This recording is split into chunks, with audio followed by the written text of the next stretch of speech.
Speaking of Vic, he has this story he tells a lot, and it's called the Tequila Story. Have you heard of that? Does he tell that a lot? Yeah. Really? Can we hear your rendition of it? You mean the truth? Yeah, no, I'm sure it gets embellished, but you're talking about great stories. So, like the first year that FMA came out, I mean, we started doing a certain amount of con trips, and it's kind of like tapered off. I don't do too many. And Monica Rial and I both love tequila, and I figured that since she's, this cute little girl who's got this really high, pretty voice, that she couldn't possibly have much of a tolerance. Yeah. So I forget how it came to be, but we decided to have a shot contest because we were going to have like an uncensored channel in Atlanta. And I said, to make it more interesting, that for every shot that she was going to have, I would have 2. And in about 10 minutes, she had 5. So that was 10 for me. We wandered around the hotel for about 2.5 hours because I lost my wallet. It was in my back pocket. We were knocking on people's hotel room doors at one point, and we'd knock on the door, and we'd be like, okay, let's hide. Where do you want to hide? I don't know. And they'd open the door and they'd be like, yes? We'd be like, hello. Are you pleased with the hotel service? And we're like, do you work for the hotel? We're like, We'd open like some people's doors and be like, hey, have you seen a wallet? No? Okay, go back to what you were doing. And of course you'd have to be like, was that George? And of course at one point, Vic Mignogna is out in the front of the hotel, and we make our way out there, and he's standing there like, smoking a cigar or something like that, and he's about this tall on me. And I decided to lean on him. So I'm sitting there, I'm like, right in his face, I'm like, hey buddy, you are so good at that show. That's fun. You really are the best. I love you, man. Like just the total typical like So I'm pretty sure that's why the story gets told. Moral of the story, don't drink tequila with Monica. She can drink. Or if you do, just go 1 for 1. 10, that hurt. Really fast. Yes, anyone want to go? Oh yeah, is Aaron Dickens still playing Alpine? I don't see how. I don't think there's any way that he could. I mean, his voice is so deep now. His voice is like, he's a baritone. I mean, it's so deep. Even with like all the Pro Tools technology they have, even if they pitched it, it wouldn't sound the same. So I think one of the biggest mysteries will be who is going to play Alphonse Ulrich for the new show. So yeah, but he could, the character, because there's so many that are not in. I'm sure he'll be in the show, but maybe Ling, maybe somebody. He just can't be. He just can't be out. I'll put him on stage. Good wrong. Oh, anyway, he can't be out. Sweet. Oh, brother.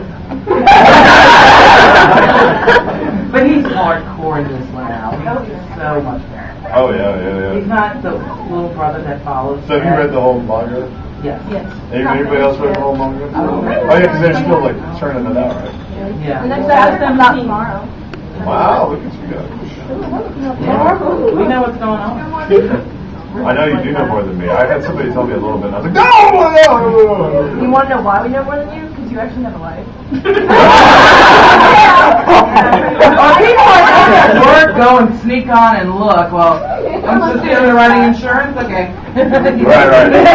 I'm working on the claim of... Right now!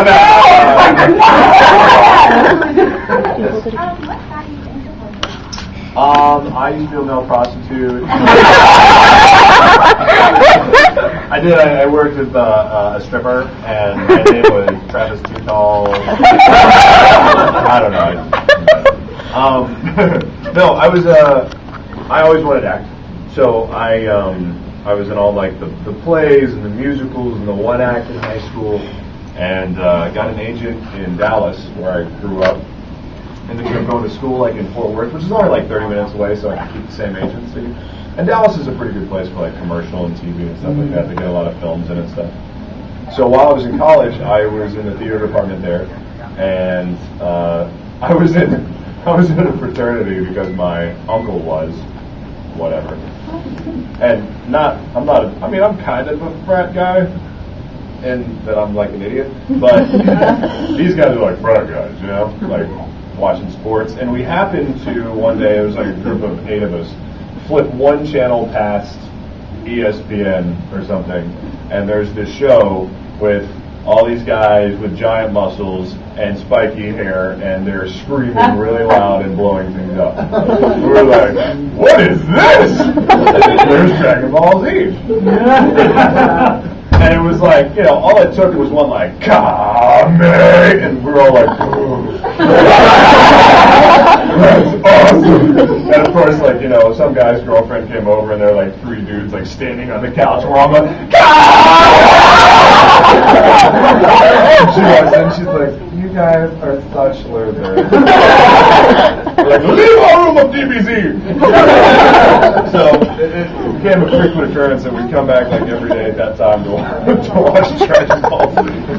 And one day the credits were rolling, and I noticed that Laura Bailey, who played Trunks, was in the credits. And I was like, I know her, because she's in my agency, and I had done like a print shoot with her. And I called my agent, got her number, and literally the phone call that she got, because she kind of knew me, but not really, was kind of like, oh my God, we got a shot, we're gonna. She's like, whoa, I'm sorry, who the H are you? I was like, hey, it's Travis, remember? Yeah, sure, what do you want? Why are you in Dragon Ball Z? Because it records in Fort Worth? I was like, can I please go audition? Can I please? So after about 2 years of doing that every time I saw her, which she never brought me in, Mike McFarlane and I actually did an independent film together in Dallas. Dallas is a pretty good place for acting and theater and everything. And he was, of course, working over there and brought me in to audition for like a small part on Yu Yu Hakusho. Yeah, and I played Yanda Gisua, and I get the part. I'm so stoked. I'm walking down the hall. There's Dragon Ball Z posters everywhere. Oh my God! So I'm like, okay, what do I do? And they're like, okay, you're Yanda Gisua, and you're a shapeshifter. And I was like, am I a shape-shifting badass? And he's like, well, you kind of turn into other people, but if you get hit, you change back and you kind of get knocked out really easily. Oh, okay. I guess that's cool. So, I do the character or whatever, and then I did a show with Colleen Clinkenbeard. And Justin Cook came and saw it and was like, hey, I got this character for you. His name's Roy Mustang. He's in this new show, Fullmetal Alchemist. It's a pretty good show. He wants you to come read for it. And I was like, so what, is he like a shapeshifter? Like, no, he's just, he's known as the Flame Alchemist. Telling me bullshit. And that's how that started, And then after that, it was just, I just got hooked on it. It's just so much fun. Plus, there are, video games. Oh, dude! The coolest thing. Okay, not a whole lot of people know about this. I am in a new. Who's heard about my Marvel show? Anybody? Awesome. Who likes comics? Who likes Marvel comics? Okay, so there is a new show coming out on Cartoon Network around August or September, and it's called Marvel Superhero Squad. And it is like chibi, miniaturized versions of all the heroes and villains. Doing the stupidest stuff. And I am playing the Incredible Hulk and Human Torch. It's going to be awesome. Oh, it's so cool. Hulk's an idiot.